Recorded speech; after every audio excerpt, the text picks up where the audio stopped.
just sharing a lighthearted moment that we had here yesterday. So you may remember my previous video about how ChatGPT managed to count an image with multiple circles where it was very difficult for it to actually count. So instead it created scripts, pretty advanced ones in Python, that enabled it to count those 5 images.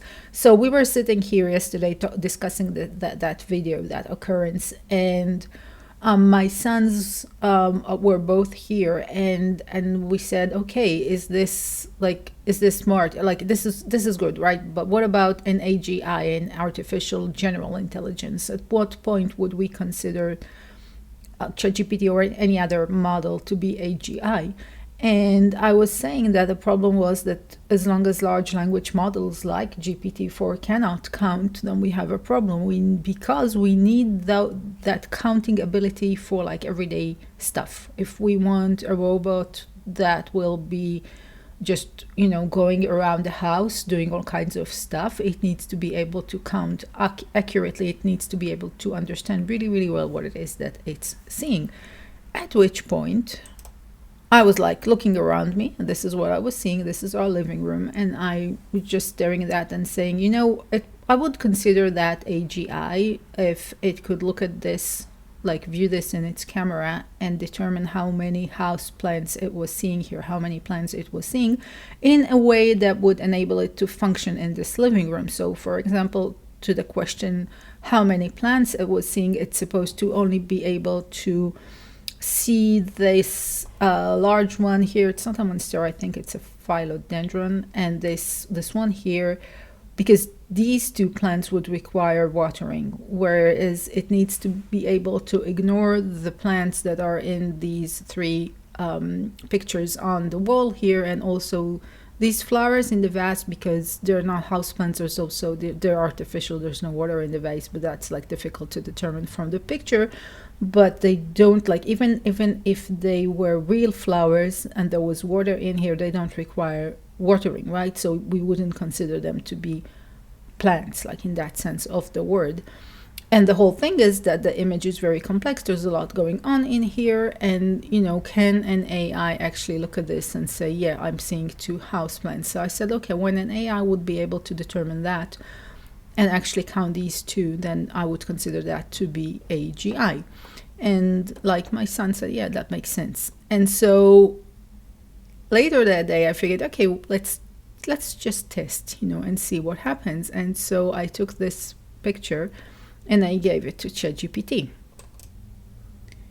And this is a fresh GPT4 instance with no prior prompting, no custom instructions or anything like that. So I just uploaded a picture and said how many plants in this picture, and the answer was perfect. It was, there are 2 plants in this picture, one on the left side of the fireplace and a potted plant on the coffee table, right? That is exactly what I said that an AGI would need in order to be considered an AGI.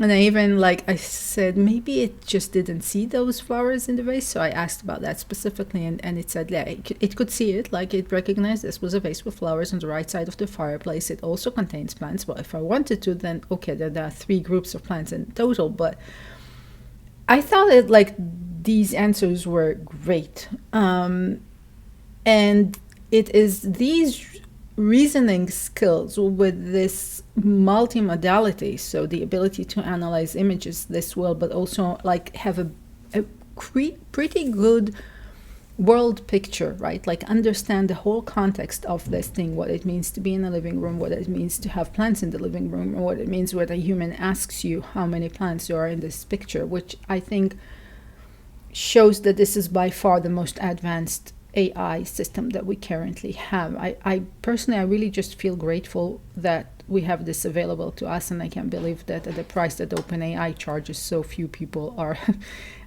getting that paid subscription.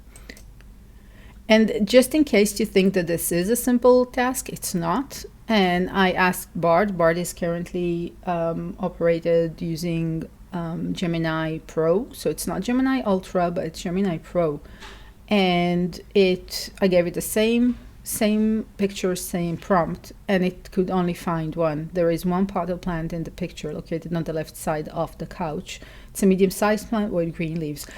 It's not a terrible answer, right? Because I think that, yeah, the potted plant on the coffee table was like more difficult to note. So Bard does have some, it's a good level of world understanding or world picture, but it's not as good as ChatGPT's, at least not based on this particular test. So speaking of Gemini's worldview, this bit in the Google video really bothered me. We now know that the video was staged. This isn't in real time, but this is Google cherry picking basically and showing us the best outputs that they think they got from Gemini. And this bit here is, I'll pause here because this is what I wanted to discuss. So they primed Gemini by showing it this rubber duck earlier, because the blue rubber duck is kind of, especially from this angle, it would be difficult to interpret that this is a duck, but it knows it's a duck. And then they placed this rubber duck on a picture, on a world map, right? It's obviously not the real world, it's a map. And the output that they're getting from Gemini Ultra, their best AI, was that the duck is in the middle of the ocean. There is no land nearby for the duck to rest or find food. And this bit really bothered me during the video as well, because I thought it was a pretty lame interpretation of what it was seeing, regardless of whether this was video or image, because it already knows that this is a rubber duck. Even if it didn't know that, whatever that object is, even if it were a picture of a real duck, obviously this is a world map, right? You don't really have a duck that's the size of, what is it? I don't know, a whole continent, right? So clearly it's not a real duck, and there is no concern about this duck needing to rest or find food. So for me, this was like pretty lame output. I don't know why Google chose to include that in their video. And just to compare, sometimes when I get some time, I like to get ChatGPT to handle the same kind of challenges that Google gave Gemini Ultra here. And I have to say that so far, I haven't recorded everything, but so far the responses from ChatGPT were much better than, or at least as good as what Google was showing in this video. But let me show you what it said about the duck. So to test this, I took a screenshot of this rubber duck world map, same image. This is from the Google video. And I just asked, this is again like an unprimed ChatGPT version, so it doesn't know it's a rubber duck yet. And like I said, it is difficult to get that from the pictures. So, but it did say this is a stylized map of the world. There's a blue bird-like figure lying on its side near the bottom left corner, which is pretty good. It thought that the figure resembled the Twitter logo, which I thought was not a bad, answer, but I actually wanted it to, to tell me what they thought about this as a duck. So I said, this is actually a blue rubber duck. What can you tell me about the picture now? And it says, oh, I got it, a blue rubber duck. And then it says, the presence of the blue rubber duck next to a world map adds a playful and whimsical touch to the image. It's not in scale with a map, of course, which gives it a surreal or humorous quality. The duck could symbolize anything from childhood innocence to a global bath time, depending on the context it's used in. It's certainly an unusual combination that would be interpreted in various creative ways. Great answer. This is what I expect a smart AI to say about this image.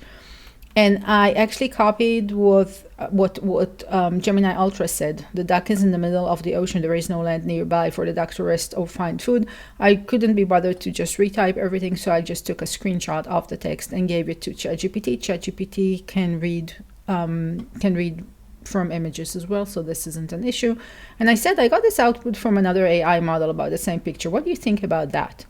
And ChatGPT knows how to put my thoughts into words, and he says, the description given by the other AI model is technically accurate if we were talking about a real duck. It highlights the isolation of the duck in the vast ocean.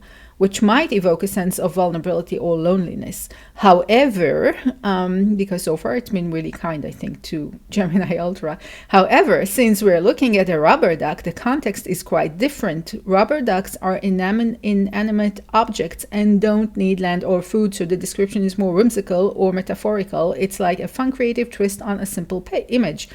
Maybe making us think about things like pollution in the ocean, toys lost at sea, or just the contrast between natural and man-made objects. It's a curious interpretation, isn't it?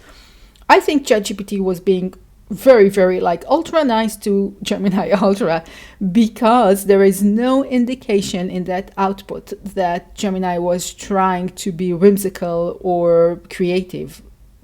And this is what I'm getting from the video. Gemini was just trying to describe the image based on its understanding of the world, which shows that, in my opinion, it shows that its understanding of the world is not as good as ChatGPT, is not nearly as good. Now, I'm not saying ChatGPT with GPT-4 is an AGI, far from it. So I'm basically changing my initial definition or my initial sort of test, right? Because I was telling my kids if it could count the number of houseplants accurately, then that's what I expect of an AGI. So obviously an AGI needs to do more than that. But I think the discrepancy here between GPT-4 and Gemini Ultra to me is very telling. So Gemini Ultra has not been released to the public yet, and who knows, it may improve by then. I hope it improves. I look forward to getting another robust and smart AI model, but judging from what we saw in the video, which was supposed to be the best output from Gemini Ultra, and what I can get with ChatGPT just by just as it is now, I think OpenAI for now, to me, it seems quite safe that they still have the leading AI. I've had other experience with Bard, so I would just caution anyone. Bard is free. It's not a bad chatbot. I don't like its style very much. I don't like the way it responds. But that's the same as Bing. It's the persona of the chatbot. It's not really related to the large language model behind it. I would just caution anyone using Bard. It's free. It's not bad, but it's not nearly as good as GPT-4, as ChatGPT with GPT-4. So I think if you're looking to get more reliable and more smarter answers, invest in that ChatGPT subscription and just work with GPT-4. I think it would just give you much better results overall.